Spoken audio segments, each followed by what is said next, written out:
Теперь ясно, что Ahora está claro por qué el régimen de Kiev rechazó nuestras propuestas de volver a un plan de arreglo pacífico, al igual que rechazó las propuestas de mediadores interesados y neutrales.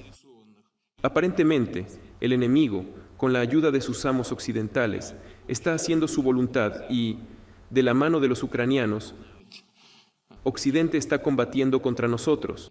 Así que, según todas las apariencias, el enemigo busca mejorar sus posiciones negociadoras en el futuro. Pero ¿de qué tipo de negociaciones podemos hablar con personas que atacan indiscriminadamente a civiles, infraestructuras civiles o intentan amenazar instalaciones de energía nuclear? ¿De qué se puede hablar con ellos?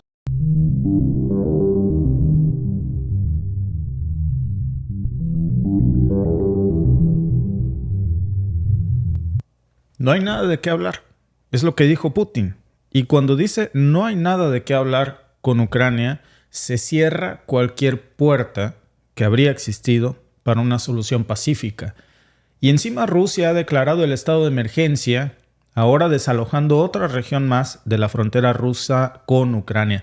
Ya no hablamos solamente de Kursk. Déjenme mostrarles este mapa para entender un poco mejor cómo ya es un patrón sistemático de ataques terroristas dispersos como una forma de guerra asimétrica.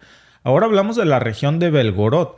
En morado pueden ustedes ver la región de Sutsa, que es de la que habíamos estado hablando en días pasados, pero ahora también se incluye esa pequeña región que ustedes ven ahí marcada de rojo en Belgorod, y eso pues ya no es una casualidad, ya nos está mostrando un patrón en las zonas fronterizas de Ucrania con Rusia. Ahora estamos viendo cómo pequeñas células ucranianas, pero bien armadas, con equipo de la OTAN, están atacando directamente a la población civil rusa.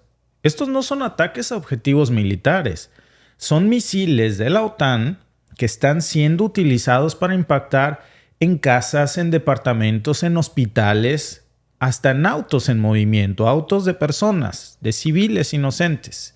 Y no solamente en Kursk, ahora también en Belgorod, como ustedes vieron en el mapa, ya está pasando lo mismo, ya se ha declarado también aquí un estado de emergencia y se está desalojando a la población civil rusa. Por ejemplo, el 18 de diciembre del 2023, para ver cómo está avanzando esto, un ataque con drones en Belgorod dejó varios heridos y también hubo daños considerables en la ciudad. Después de esto, si avanzamos un poco más para ver cómo ha estado repitiéndose de alguna manera este patrón, en marzo apenas de este año, otro misil había golpeado la localidad de Novy Oskol y ahí también se habían reportado algunas bajas civiles. No se trata ya solamente de incidentes aislados. Ahora ya descaradamente se trata de convertir al ejército ucraniano en grupos de terroristas dispersos en células, atacando a población civil rusa, porque saben que no pueden atacar al frente ruso, pero sí a los civiles desarmados, con un objetivo muy específico, y esto ya fue reconocido como parte de una estrategia como el propio Zelensky. Rusia admitió el domingo que tropas de Kiev se habían adentrado en la región fronteriza de Kursk. Según un alto cargo de seguridad ucraniano, la operación a gran escala que comenzó sorpresivamente el pasado martes se propone desestabilizar a Moscú y dispersar a las fuerzas implicadas en la invasión de Ucrania. El ejército ruso afirmó que impidió mediante bombardeos aéreos, drones y artillería los intentos de avance de las tropas ucranianas en 3 localidades situadas a unos 30 kilómetros de la frontera entre ambos países. Periodistas de la AFP vieron el domingo decenas de vehículos blindados ucranianos en carreteras de la región de Sumy, fronteriza con la de Kursk. Mykola, un jubilado de 70 años que abandonó su aldea y se encuentra en un centro de evacuados, afirmó que la ofensiva en territorio ruso le dio una dosis de ánimo. Me siento muy bien, realmente bien. Dejemos que sepan cómo es. No entienden lo que es la guerra. Dejemos que lo prueben.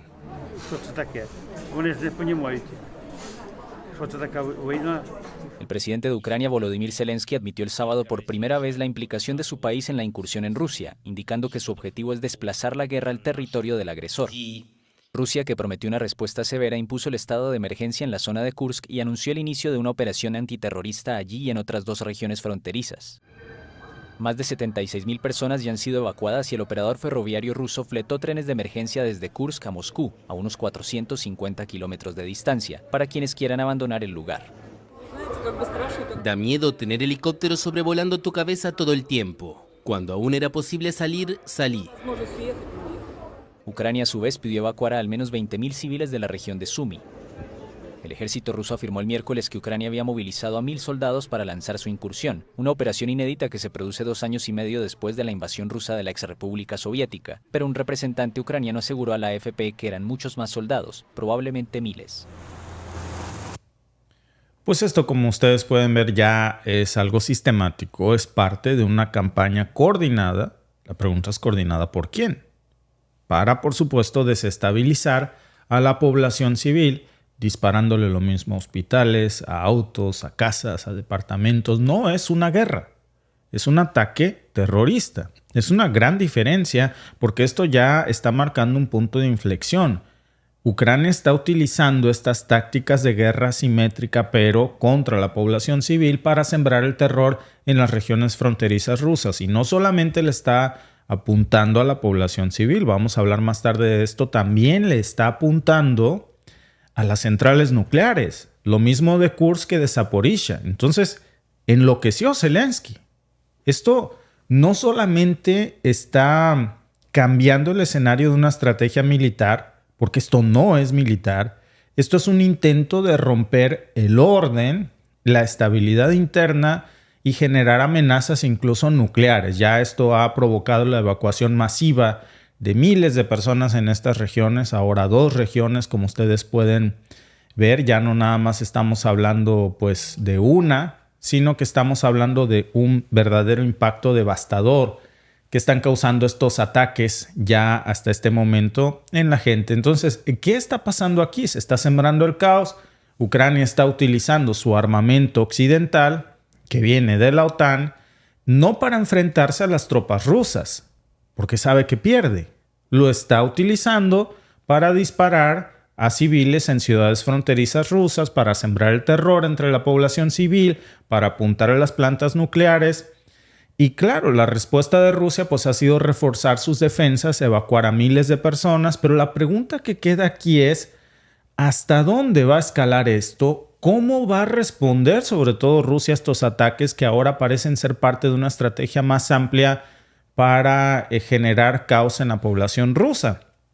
Lo que no está midiendo muy bien Zelensky es qué pasa si en estos momentos o mañana Rusia decide lanzar un ataque masivo con quinzales a Kiev. Entonces créanme que la prensa occidental va a hablar de otra cosa muy diferente. Hoy no se está hablando de todos estos ataques terroristas a la planta de Zaporizhia, a la planta nuclear de Kursk. No se está hablando de estos ataques indiscriminados a la población civil. Se están callando. Pero si mañana se lanza un ataque, por ejemplo, a Kiev o al mismo Sumy, entonces sí ya se va a hablar de algo imperdonable porque se está atacando civiles. Entonces se está jugando con una línea muy delgada en donde se quiere utilizar como parte de este juego terrorista a los medios tradicionales de comunicación, y es un juego muy peligroso. Uno en donde los civiles están pagando un precio que es el precio más alto y están quedando atrapados. Y por civiles no importa si son del lado ruso o ucraniano. Son personas que no están inmiscuidas en este conflicto y que tampoco tienen cómo defenderse en ninguno de los dos bandos. Y mientras que esto está pasando, pues ya las tropas rusas están intentando contener estos ataques, pero la realidad es que Ucrania ha encontrado una manera de llevar ya esta guerra directamente al corazón de Rusia con estas pequeñas células de grupos terroristas bien armados que están intentando ingresar en cualquier región pequeña, grande, en cualquier oportunidad que tengan. Todo esto ya ha desencadenado, por supuesto, la evacuación de más de 76,000 personas, mientras que Ucrania lleva la guerra directamente al territorio ruso con una brutalidad que no se había visto antes. Desde el 6 de agosto, las fuerzas ucranianas han avanzado hasta 30 kilómetros dentro de Rusia, en lo que es la incursión más profunda desde que Moscú pues había emprendido esta misión, pero ahora estamos viendo también, y yo creo que es importante mencionarlo, ¿quién se atrevería a meterse 30 kilómetros al interior del territorio ruso? Miren, amigos, el problema no es entrar 30 kilómetros. El problema va a ser salir vivos de ahí. Es algo que no va a pasar. ¿Quién aceptaría esa misión suicida? Ya mostrábamos la semana pasada a ustedes varios reportajes, varias fuentes periodísticas que mostraban cómo este habría sido el verdadero objetivo por el que Zelensky desalojó cárceles precisamente ucranianas con presos para mandarlos como carne de cañón a este tipo de misiones pues suicidas. Y ahora la pregunta es, ¿cómo llegó Ucrania a esta estrategia tan desesperada, por decirlo así, en donde pues estamos viendo precisamente cómo la, digamos, medida que hoy se está tomando es en efecto una medida que parece simplemente tener como objetivo sembrar el caos, no es otro. Y sembrar el caos no en el ejército, sino en la población civil. Eso es lo más preocupante de este asunto.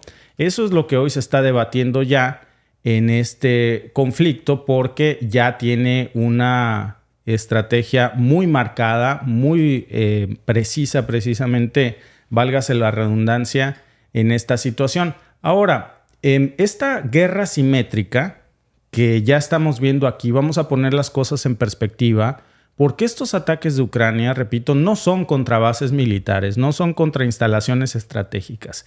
Están disparando con misiles de la OTAN a hospitales, a edificios, a departamentos, y entonces ya es cuando esto puede catalogarse como lo que es pues una táctica de guerrilla. Es decir, Ucrania, el ejército ucraniano se estaría reduciendo a guerrilleros o grupos terroristas de pequeñas células. La intención nos parece que es muy clara, es sembrar distintas llamas a lo largo de la frontera rusa con Ucrania para persuadir al ejército de que se repliegue. Y entonces, como dice el mismo Putin, la estrategia sería negociar o tener un mejor escenario de negociación para un futuro diálogo. Pero ¿qué diálogo va a haber? Si el mismo Vladimir Putin ya dijo, si siguen apuntando a plantas nucleares y a la población civil, no hay diálogo. Entonces, no parece que sea una estrategia muy inteligente. Y aquí algunos datos prueban esto. Por ejemplo, desde que comenzó este asunto el 6 de agosto, los ucranianos ya han estado disparando en distintos objetivos dentro de la frontera rusa, y ahora ya no nada más estaríamos hablando de una sola, ya estaríamos hablando también de Belgorod, en donde ya varias personas, repito, fueron desplazadas a diversos refugios, incluso a Moscú. Y la respuesta, pues Putin ya ha ordenado el despliegue de refuerzos, incluidos tanques, sistemas de misiles, tropas adicionales. Se habla de que las fuerzas rusas en la frontera ya estarían incluyendo unidades que estaban destinadas a otras partes del frente. Y yo creo que aquí está la clave precisamente del objetivo de este ataque. Esto nos estaría indicando que la situación es grave, pero que el objetivo también en parte sería desestabilizar las líneas del frente ucraniano para hacer que algunas de esas tropas abandonen territorios de Ucrania y se regresen a defender territorio ruso. Pero ahora hay que preguntarse, ¿defenderse de qué? Pues de ataques terroristas. Porque si no llegan, van a seguir disparándole a la población civil. ¿Hasta qué punto va a escalar esto? Ya vimos cómo Ucrania ha golpeado a la población rusa en esta última semana y media. Ya hablamos de 2 lugares muy concretos, de 2 regiones muy específicas, pero la respuesta que seguramente vamos a ver por el lado ruso, pues va a generar mucha preocupación, porque no creo yo que vaya a haber piedad en esta respuesta. Vamos a ser muy claros, con este movimiento ya Zelensky podría haber cavado su propia tumba militar en Ucrania, ya sea política o lamentablemente un callejón sin salida, porque según el mismo Gustav Gressel, hace rato leía yo una de sus declaraciones, él es un experto en defensa y europeo, no es ruso, dijo que esta incursión en Kursk era un riesgo que Ucrania no podía sostener. Y coincido totalmente con lo que dice, porque estamos hablando de un desgaste militar brutal. Las tropas ucranianas están agotadas, mantener esta ofensiva solo les va a costar más vidas. Ellos saben que los soldados que entren, el problema no es entrar a Rusia. Digo, para Rusia ese es un problema. El problema para Ucrania es que salgan de ahí vivos. Y eso no va a suceder. Por eso están mandando a la carne de cañón que están sacando de los reclusorios ucranianos. Y mientras esto pasa, pues Rusia sigue avanzando en el Donbass, sigue ganando terreno sin que este ataque haya desviado sus fuerzas. También es otra cosa que no se ha mencionado mucho porque esto está acaparando los medios de comunicación, el ataque de Kursk, estas, digamos, especies de ataques terroristas o de guerrillas. Pero la realidad en el Donbass es terrible para Ucrania. Y eso no es todo. La situación política pues también se está complicando bastante porque varios aliados de Ucrania en Occidente hoy ya están empezando a cuestionar pues si vale la pena seguir apoyando a Kiev, especialmente si están utilizando a las armas de la OTAN como grupos guerrilleros o terroristas. En Alemania, por ejemplo, hoy el debate que está iniciando en esta semana es sobre el suministro de armas de Ucrania, que ya está ganando mucha fuerza. Ya veíamos cómo en el presupuesto de este año se redujo a menos de la mitad. Ya hay muchos grupos políticos al interior de Alemania que se están oponiendo a seguir armando a Kiev. Y esto les está dando el preciso argumento perfecto de cómo en su desesperación Ucrania por cambiar el rumbo de la guerra o por hacer que Rusia retroceda en algunas posiciones, pues va a terminar perdiendo el apoyo de sus mayores patrocinadores, pero también va a abrir la caja de Pandora. Porque esto, sobre todo si Ucrania sigue apuntando a centrales nucleares, también le puede dar a Rusia la excusa perfecta para usar sus armas nucleares no tácticas que ya están desplegadas en toda la frontera con Ucrania. Y yo creo que eso se le olvida a Zelensky. Parece que estuviera provocando una respuesta así que nadie quiere ver. Entonces, ¿qué nos dice esto?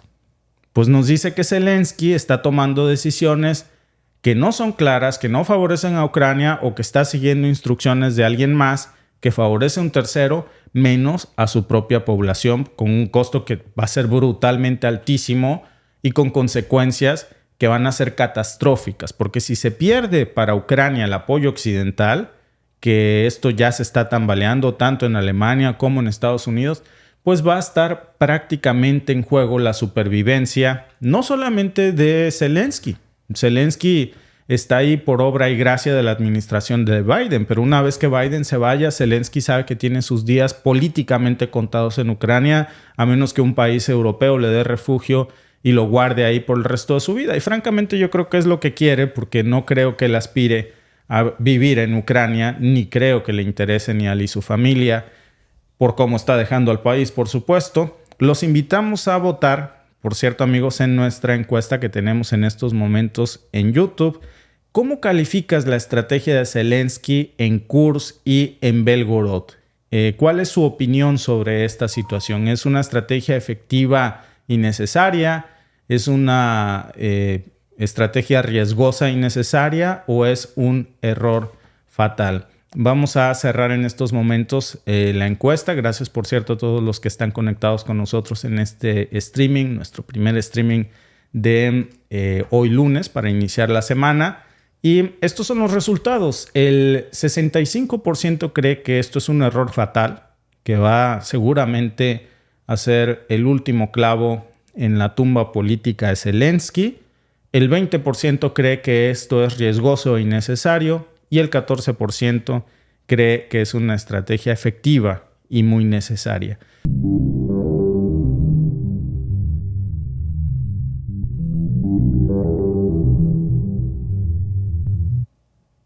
Esta es la nota oficial que está circulando ya en estos momentos. El USS Georgia, un submarino nuclear cargado hasta los dientes con misiles guiados de la clase más poderosa que posee Estados Unidos, no es solamente una máquina de guerra, es como una declaración en voz alta de que la guerra nuclear podría empezar en Medio Oriente. Es una estrategia de disuasión. Cuando un submarino así se mueve hacia una región que es un verdadero polvorín, es como si el mundo entero se detuviera a ver qué va a pasar. ¿Es rudeza innecesaria o es realmente necesario que esta amenaza nuclear llegue ya a Medio Oriente? ¿De qué tamaño será la amenaza que se viene en las próximas horas, que es necesario desplegar esto. Porque, repito, no es una maniobra cualquiera, es un movimiento que básicamente dice que algo grande está por venir y que está por comenzar ya. Ahora, el escenario en Medio Oriente, en donde ya de por sí es muy complicado, las tensiones están por las nubes y parece que cualquier cosa puede explotar en un momento, en medio del fuego, no solamente sería imprudente arrimar un barril de pólvora, ahora imagínense un submarino nuclear, a menos que el nivel de riesgo justifique esto. Y claro, eso nos lleva pues a preguntarnos qué significa ahora la presencia que ya está confirmada ahí de este submarino nuclear y qué mensaje está enviando Estados Unidos al mandar una de sus armas más letales a un lugar tan inestable. Estamos al borde ya, podríamos decirlo, de un conflicto mayor, porque de lo contrario, o al menos digo, eso es lo que parece, porque de lo contrario no estaríamos viendo algo tan grande. Este despliegue no solamente parece ser un ejercicio para lucirse, es una advertencia, no van a jugar. Una advertencia en toda regla en medio de un juego de ajedrez geopolítico sumamente tenso, donde ya las potencias están mandando su mejor arsenal posible.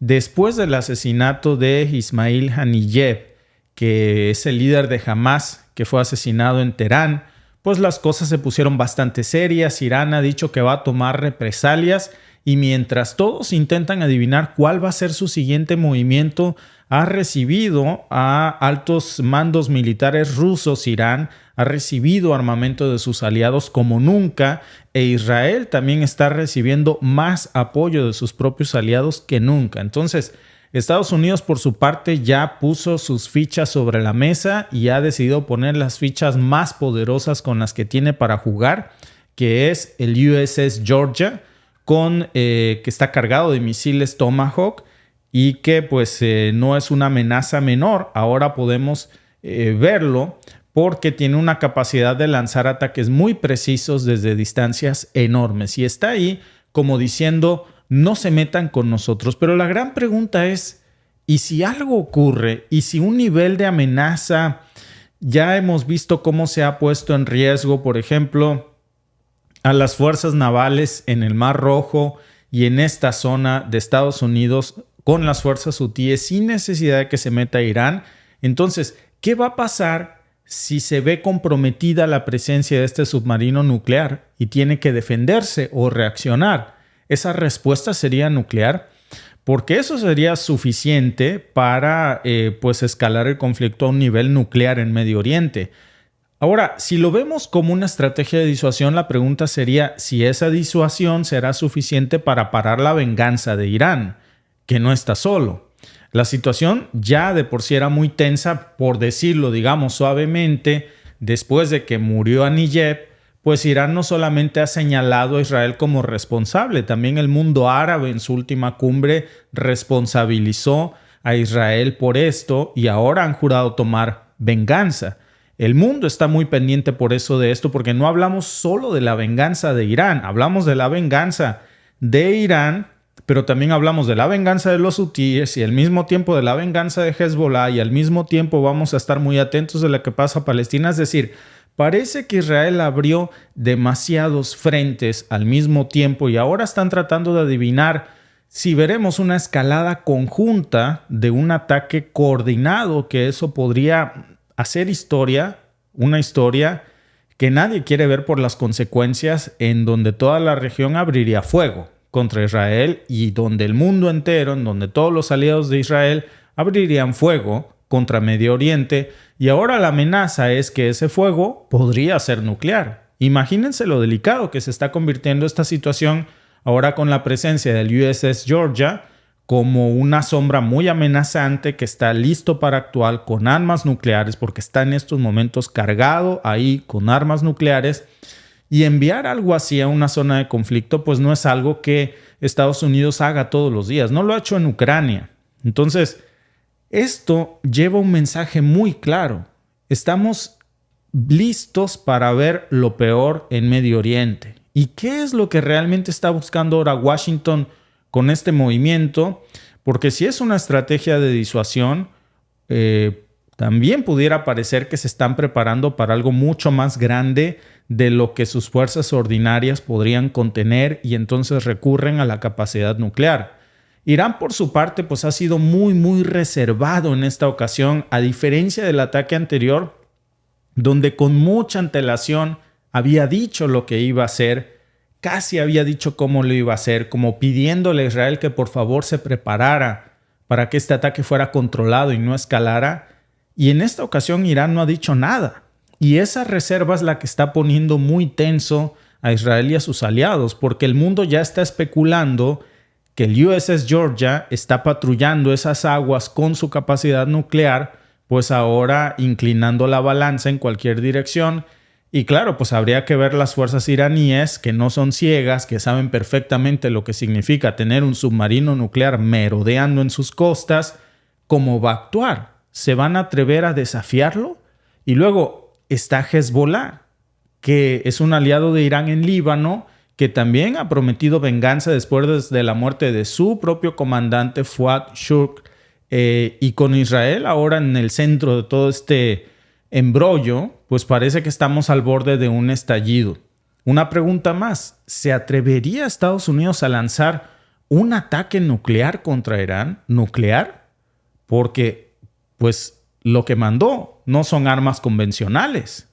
Y mientras tanto, pues estas grandes potencias ya parece que están jugando su propio juego, están moviendo sus piezas con mucho cuidado, pero también con mucha determinación, de lo que podría desatar un verdadero caos ya a otro nivel completamente, mucho peor del que imaginábamos la semana pasada. No es una coincidencia que ya en estos momentos incluso varias aerolíneas hayan decidido cancelar sus vuelos en la región. La amenaza es bastante real, el riesgo de un conflicto abierto todavía sigue vigente y cada día que pasa no parece ser un día de desescalada, parece ser una planeación más grande de lo que pudo haber sido un simple ataque la semana pasada. Parece que entre más tiempo está transcurriendo es porque Irán está planificando un ataque mucho más grande de lo que incluso Estados Unidos esperaba, que sería algo reaccionar, algo impulsivo, algo que podían parar fácilmente. Y ahora pues estamos viendo cómo el USS Georgia parece ser una clave para intentar evitar como último recurso una guerra. Y pues vamos a ver si su presencia va a calmar las aguas antes de la tormenta, sobre todo en un Medio Oriente donde las tensiones geopolíticas están siempre al borde de estallar. Y ahora la presencia de un submarino nuclear de misiles guiados en una región tan pero tan volátil como Medio Oriente, pues no pasa por supuesto desapercibido. Estamos en un momento muy importante donde cada decisión que tome en estos momentos, tanto Irán como Rusia que lo apoya, Israel que parece que nadie lo controla, como Washington que lo apoya, pues va a tener consecuencias enormes. Este fin de semana hubo mucha indignación mundial por el ataque de Israel que lanzó sobre una escuela más en Palestina, matando una cantidad terrible de... Yo vi unas imágenes en X, sobre todo, donde sale un niño desastroso. Sale un niño cargando a su hermano o hermana, se ve pequeño, de... ¿qué habrá sido? 8 o 10 años. Pero lo que estaba cargando eran los pies, sin el resto del cuerpo. Su hermana había volado en 1000 pedazos, o hermano, no se sabe qué es por los restos. Una imagen terrible que un niño de 12 años no tendría por qué vivir. Perder así a su familia y ver a los restos de sus hermanos desmembrados. Es terrible el ataque que vimos este fin de semana. Por supuesto que hay indignación mundial, pero hay mucho silencio y una terrible complicidad de los medios tradicionales de información que están callando todo lo relativo con este ataque, están evitando cubrirlo lo más posible y eso pues los hace víctimas de un genocidio. Y ahora lo que está claro es que este despliegue nuclear en Medio Oriente pues no está allí por accidente y estos ataques de Israel tampoco parecen ayudar a desescalar el conflicto, al contrario, lo están potenciando más. En lugar de que se hiciera en estos momentos un cese al fuego temporal que ayudaría demasiado a calmar las aguas, pero parece que es todo lo contrario. Ahora esto es una advertencia o digamos un recordatorio de que en el juego de poder los que no están preparados para responder con mucha fuerza, incluso con fuerza nuclear, pues terminan perdiendo. Y en Medio Oriente perder no parece ser una opción. Entonces, pues vamos a esperar a ver qué va a hacer Irán, si va a responder al desafío con la misma fuerza, si va a buscar otra manera de equilibrar las cosas. Por cierto, hay muchas dudas sobre si Irán ya alcanzó a desarrollar armas nucleares. Un miembro muy cercano al gobierno iraní hace unas semanas había dicho que Irán ya tenía capacidad nuclear lista para atacar. No lo sabemos realmente. Nunca se ha confirmado sobre Israel, pero se sospecha que Israel también tiene capacidad nuclear no confirmada, pero real. Entonces es muy probable que ambas partes en Medio Oriente tengan esta capacidad, y el hecho de que estemos metiendo ya la palabra nuclear, asusando con este elemento de disuasión nuclear Medio Oriente, no puede ser que no tenga este efecto de disuasión, sobre todo de esta región muy en específico, donde Estados Unidos puede que no sea el único que tiene capacidad nuclear de las partes involucradas. Y en medio de todo este escenario, yo creo que hay algo que no podemos pasar por alto, y es que la historia nos ha enseñado que cuando estas grandes potencias despliegan sus fuerzas así en una región tan inestable, pues las consecuencias siempre son desastrosas, y estamos a punto de ver cómo se repite tal vez la historia, o tal vez en esta ocasión se pueda evitar. Yo creo que lo vamos a descubrir en las próximas horas o días. Ahí vamos a averiguar si la presencia del USS Georgia será suficiente para mantener la paz, o si será todo lo contrario, el detonante de un conflicto que nadie quiere ver, y ahora tantito peor, porque sería el detonante de un conflicto con capacidad nuclear, y eso haría las cosas mucho más graves de lo que son en este momento. Nuestra encuesta de este tema en el podcast, los invitamos por supuesto a participar en ella. La pregunta es: ¿crees que Irán tomará represalias tras el asesinato de Haniyeh? Con todo esto ya hay mucha gente que dice, llevamos días hablando de esto y no pasa nada. Entonces, y no es que querramos que pase, al contrario, queremos que no pase. El hecho de que no pase no desescala el conflicto, repito, lo vuelve más grave porque se habla de una preparación todavía más coordinada. Las opciones de respuesta son sí, pronto ocurrirá esta represalia; no, Irán evitará una escalada; o es impredecible. Los invitamos, por supuesto, a votar en la encuesta. Muchas gracias también a todos nuestros amigos que en estos momentos nos están aquí acompañando en nuestro en vivo, porque las cosas realmente se están poniendo fuera de control en estos momentos en Medio Oriente, y es necesario echar un ojo, permanecer muy atento. De verdad que yo creo que esta situación nunca, desde que yo tengo uso de razón, había escalado a este punto, no en la época moderna, y eso es lo que hace que las cosas sean en estos momentos pues todavía mucho más preocupante. Árabe ha tenido el problema de ser muy desunido entre ellos. No se logran coordinar. Incluso vemos, por ejemplo, un claro ejemplo en Jordania. En estos momentos está pasando. Arabia Saudita, hace unos días Estados Unidos acaba de levantar un acuerdo en donde restringía la venta de arma letal ofensiva a Arabia Saudita. Y esto va a tener un costo. Es muy curioso, amigos, que justo Estados Unidos haya decidido levantar esta especie de sanción o prohibición que hizo contra Arabia Saudita unos días antes de que se espere el ataque de Irán. Esto, por supuesto, suena a un precio para darle la espalda a Irán, evidentemente. De lo contrario, ¿cómo decidiría Estados Unidos armar a Arabia Saudita? Dicen que ese acuerdo ya entraría en vigor a partir de esta semana, es decir, tan pronto como esta semana, Estados Unidos ya estaría vendiendo armamento ofensivo a Arabia Saudita. Si supieran que Arabia Saudita en algún punto, como parte del mundo árabe, pudiera jugar un rol del lado del conflicto iraní, no lo harían. Evidentemente, este es un precio para elegir bandos, y así se está interpretando. Y bueno, la división del mundo árabe parece que está acabando gracias a estos frentes coordinados que ha abierto Israel por alguna razón, no lo sabemos.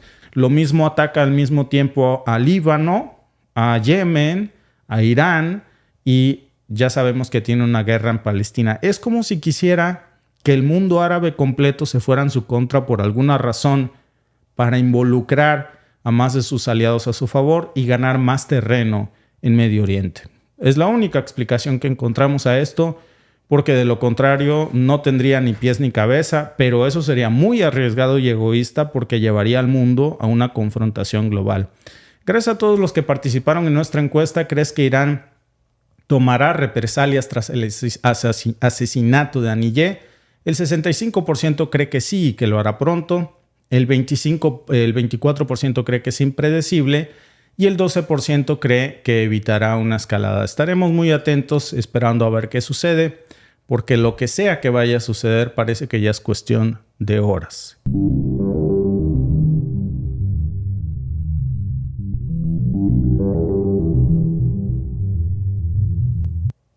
¿Cuántos días faltan para que un ataque ucraniano provoque un verdadero desastre nuclear con armamento de la OTAN en territorio ruso o en el mismo territorio ucraniano? Claro, controlado por Rusia. Mientras los drones ucranianos ya han alcanzado partes muy críticas de la central nuclear de Zaporizhia, ahora el riesgo de una catástrofe está aumentando cada día. La semana pasada, Zelensky intentó un ataque en una central nuclear. Hablamos de la dirección que llevaban sus tropas en Kursk. Y este fin de semana lo han vuelto a intentar y casi logran un verdadero desastre nuclear en Zaporizhia, una planta nuclear que está bajo el control ruso. Estamos al borde de un incidente que podría desencadenar consecuencias inimaginables, afectando no solamente a Rusia, sino al mundo entero y al propio Ucrania, porque además son vecinos. La energía nuclear y un desastre nuclear no conoce fronteras. Son verdaderos actos no de desesperación, de terrorismo, y parece que misteriosamente las autoridades en la materia, vamos a verlo en un momento, están callando. No solamente una exageración. Estos ataques recientes ya están demostrando un patrón de utilizar las centrales nucleares en la región como un arma nuclear. Es decir, Ucrania está lanzando ataques con una intención de un desastre nuclear en territorio ruso o en zonas controladas por Rusia. La pregunta no es si uno de estos ataques pronto dará en el blanco, sino cuándo y cómo va a reaccionar el mundo si esto sucede y sigue como va. ¿Qué tan cerca estamos de que Ucrania logre cruzar esa línea de no retorno justo en un país en donde ya vivió algo así con Chernobyl? Ahora, si las fuerzas ucranianas siguen atacando directamente los reactores nucleares, pues el mundo tendría que prepararse para consecuencias desastrosas que no se han visto en la historia moderna. Ya lo que vimos el fin de semana en Zaporizhia pues no es una situación nueva. Estos ataques se han vuelto cada vez un patrón mucho más frecuente como objetivo de las tropas ucranianas, y la central nuclear ha sido blanco en más de una ocasión. En julio, por ejemplo, si echamos un poquito de memoria, en Nerdogar, que es la ciudad que alberga la planta, pues se había quedado sin electricidad y también se quedó sin agua durante 2 días, esto por los bombardeos. Y la infraestructura civil que ya ha sido fuertemente golpeada. La última ofensiva ucraniana pues nos mostró de nuevo este mismo patrón. La central nuclear de Zaporizhia, hay que recordar este dato porque es la más grande de Europa, y no solo eso, además es una de las 10 más grandes del mundo entero. Entonces, generar un desastre nuclear en una de las 10 centrales más grandes del mundo, imagínense, es una zona que, aunque es ucraniana, está controlada por Rusia desde el 2022 y pues ya ha estado en el centro de la atención de Kiev. Ha lanzado múltiples ataques. Este fin de semana vimos uno con drones que logró impactar en su objetivo. De hecho, hay imágenes que circulan en las redes sociales de cómo uno de los reactores evidentemente está ya bajo fuego y se logran ver los ataques ucranianos en su momento. Miren, déjenme mostrarles las imágenes porque me parece que vale la pena verlos y las dos caras de la moneda, porque les voy a mostrar primero la imagen de cómo se ve el ataque frecuente de los drones rusos hacia la central de Zaporizhia, que tiene la evidente intención pues de causar un desastre nuclear.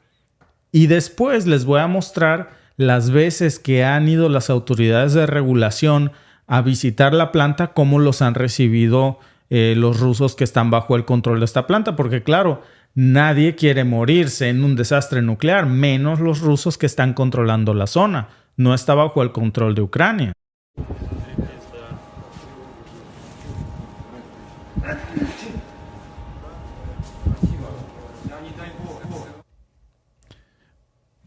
Bueno, pues ahí pueden ustedes ver el primero de los ataques, pero hay otra perspectiva, déjenme mostrárselas.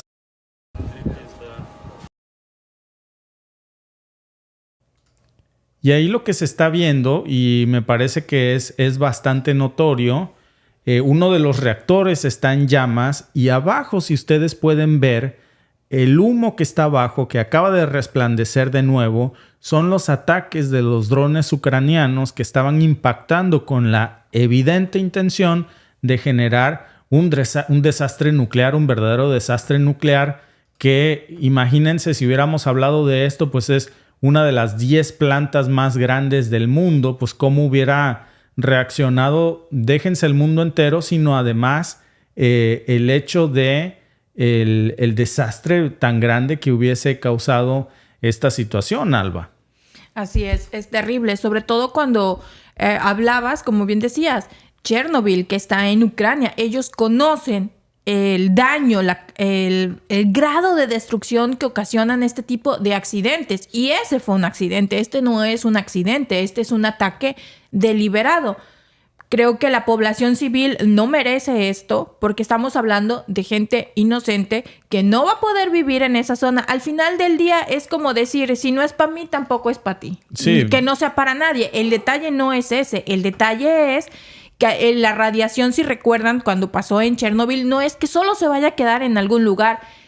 También hay que contar las condiciones climatológicas. ¿Qué tal que se viene una lluvia como cuando pasó el accidente de Chernobyl y esa radiación se va a otro lugar, hasta posiblemente a un país de la OTAN que ni la debe ni la teme y les contamina? Porque eso fue lo que pasó en Chernobyl. Sí. Fue un accidente, se vino la lluvia y se llevó la radiación también a otras zonas lejos de Chernobyl que ni la deben ni la temen. Hasta México, porque Sí, acuérdate que vendían la leche radioactiva, que pues resulta que no sabían los europeos cómo quitarse de encima esa leche radioactiva. Eran miles de millones de dólares de pérdidas en ganancias, y a un funcionario corrupto de México se le ocurrió aceptar comprar lotes enormes de leche radioactiva que venía precisamente de zonas afectadas por Chernobyl. Fue un gran escándalo que nos demuestra cómo esto afecta al mundo. Ahora, está diciendo Ucrania que estos ataques los hicieron los rusos. Alba, ¿cómo van los rusos que tienen el control de la planta nuclear a hacer estos ataques para morirse ellos mismos? Simplemente no tiene lógica.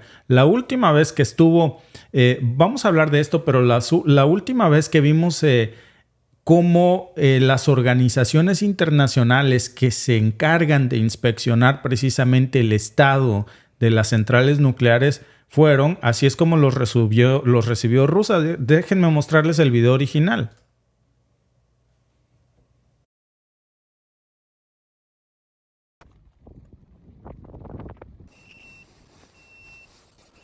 Детектор БПЛА не перестает нас оповещать о наличии большого количества дронов.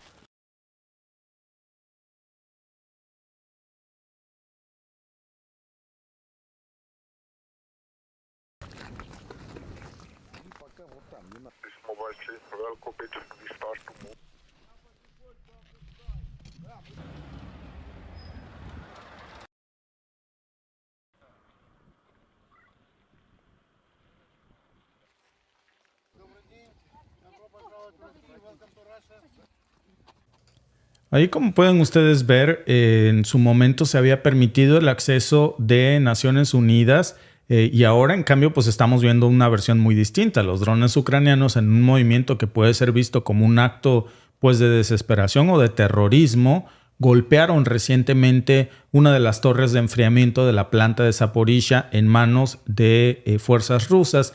Esta torre es muy importante para los sistemas de refrigeración de la central nuclear. Afortunadamente, en esta ocasión estamos hablando que no hubo una liberación inmediata de radiación, pero los daños podrían tener consecuencias muy graves a largo plazo.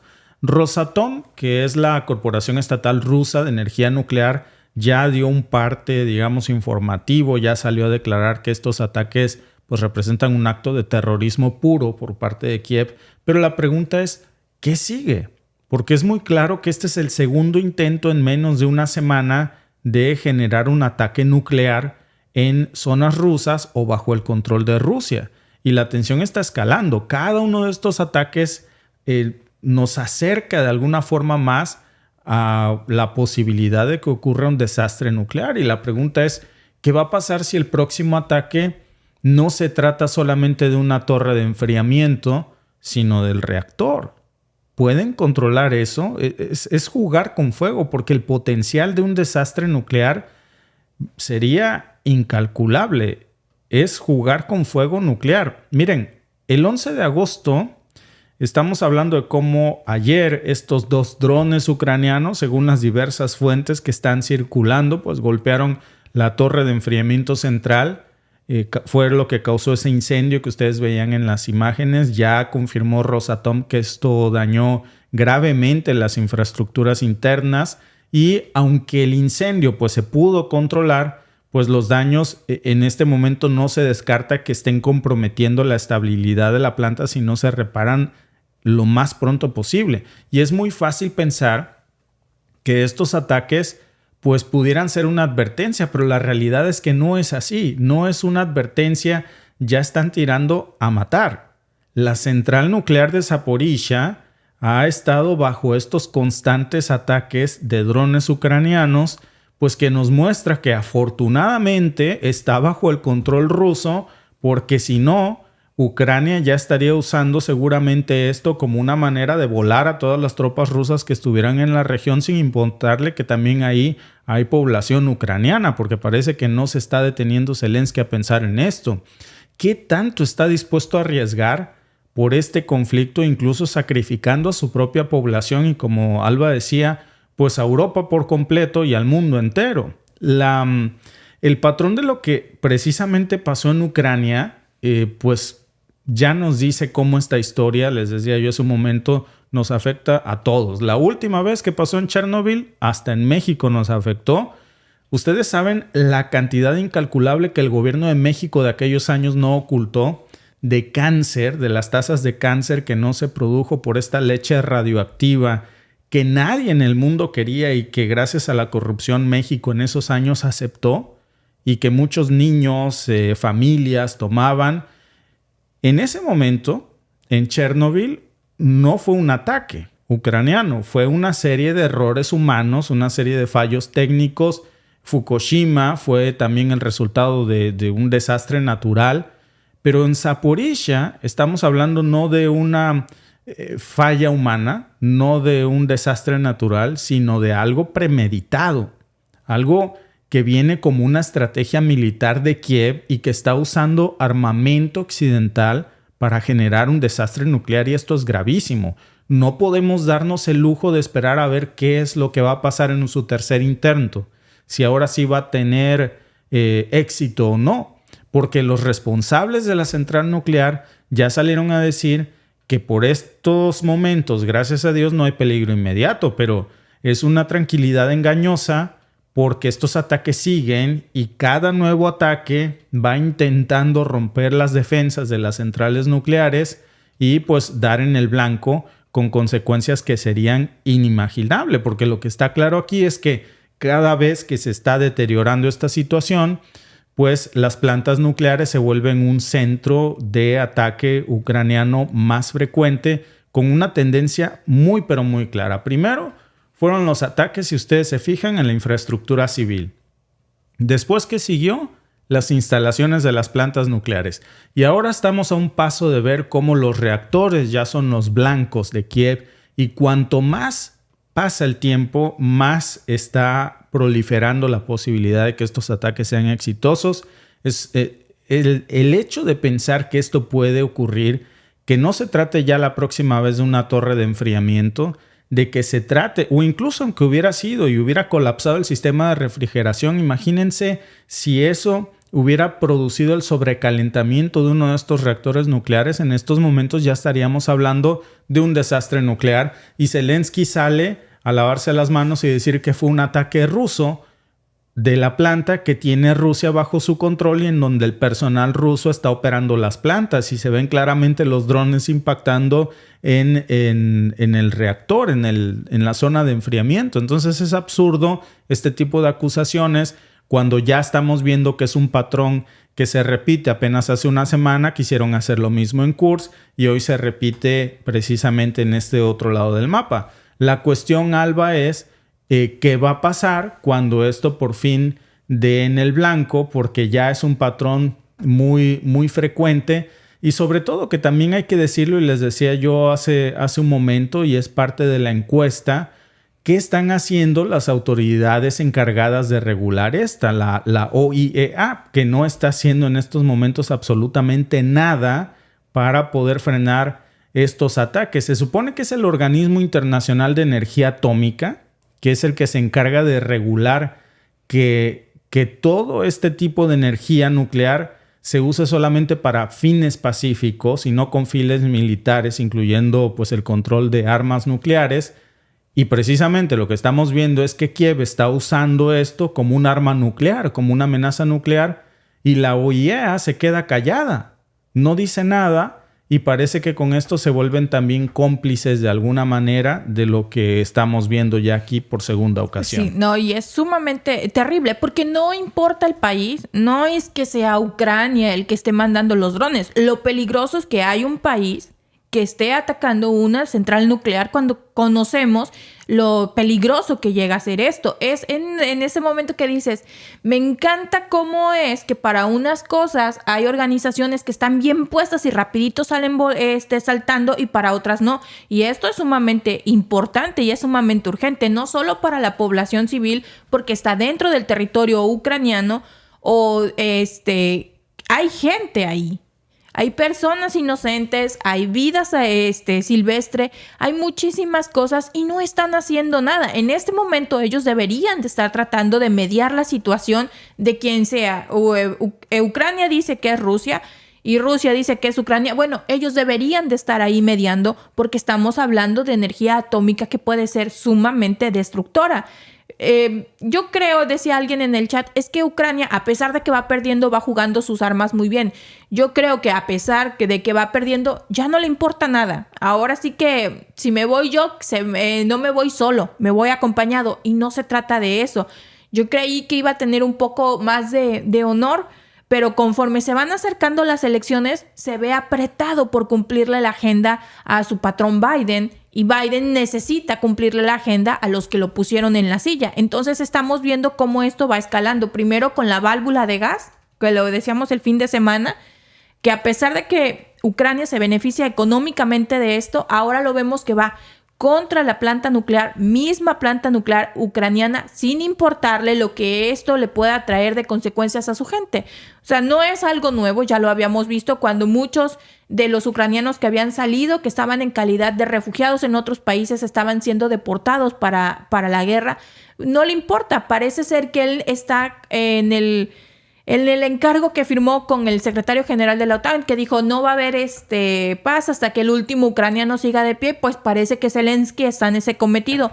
Si no llegan a la paz, bueno, pues puede volar una planta nuclear y así se cumple más rápido lo del último ucraniano. La cuestión, Alba, es que esta planta, la de Kursk, mira, no tiene escrúpulos, pero de alguna manera dices, no tiene escrúpulos por borrar territorio ruso. Pero Zaporizhia, hasta donde sabemos, pues sigue siendo parte de Ucrania. Pero oficialmente, seamos sinceros, Zelensky sabe que esa zona está perdida. No se la van a regresar. Entonces, lo que tú decías hace rato, está diciendo, pues si no es mía, no es de nadie. Entonces, pues quieren tener el control de la planta, vuelen con todo y planta. Pero ¿qué hay de los ucranianos que están en ese momento ahí? Esto nos va a terminar perjudicando a todo el mundo. Dice por aquí nuestro amigo Zapata, soy corriente porque tomé leche radioactiva. Todos los que en algún punto nacieron por ahí del 87, ¿sí, Alba? No, es que veo que nuestro amigo Pisman tiene un fuerte desconocimiento y dice, nunca había oído eso de la leche radioactiva, es muy peligroso hablar sin pruebas. Amigo, hay que leer, hay pruebas, sí. Hay documentales, hay testimoniales durante el gobierno de que se compró la leche. la leche contaminada en México. No es algo que yo me haya inventado. Si averiguas en Google, te van a aparecer Claro. muchísimas. Dale sin miedo. Fue un escándalo pues, masivo. En el, Sí. en el 86, en el 87, después de que ocurrió este desastre, hubo miles de litros de leche contaminada, vacas que por supuesto producían leche contaminada. Miren, no les quiero mentir, tenía yo por aquí la nota hace un momento. Cesio 137 y yodo 131 fueron los isótopos radiactivos que fueron encontrados en esta leche contaminada. Y para no perder dinero, Europa sabía que no podía consumir esa leche radioactiva, que era altamente cancerígena, y gracias a la corrupción se la vendió a gobiernos corruptos, entre ellos México en el 86. ¿Quién era presidente de México en esos años, Alba? A ver si me ayudas a revisar, por favor. Y gracias a eso es que debió ser... bueno, ¿para qué le Espérate. ¿Para no, qué? no levantes falsos. Si no levanto falsos. Y entonces vendieron al DIF, que es, digamos, un organismo del gobierno de México, el Desarrollo Integral de la Familia, miles de litros de leche contaminada que venían de Europa y se le dieron, pues el DIF se lo vende a precios baratos o subsidiados a familias de escasos recursos, niños, familias, ¿sí? Miguel de la Madrid. Miguel de la Madrid, bravo Miguel de la Madrid. Y entonces don corrupto Miguel de la Madrid y sus secuaces del PRI, por supuesto, pues compraron esta leche, ocultaron todas las cifras. Al final el escándalo se supo y no se pudo negar. O sea, sí se descubrió, no lo pudieron negar porque era un hecho.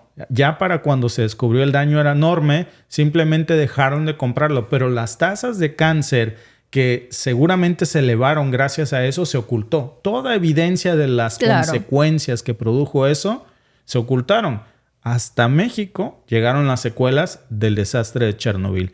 Y bueno, ese es el problema precisamente de que hoy estemos viendo este tipo de notas, porque apuntar a plantas nucleares ya debería de ser un argumento por más, Alba, en estos momentos de sobra y suficiente para que la OTAN hiciera una pausa y dijera ¿en quién te estás convirtiendo? Pues, no te voy a dar más de mis armamentos si sigues atacando plantas nucleares. Pero pues es lo que han creado, se está convirtiendo en la representación de la OTAN.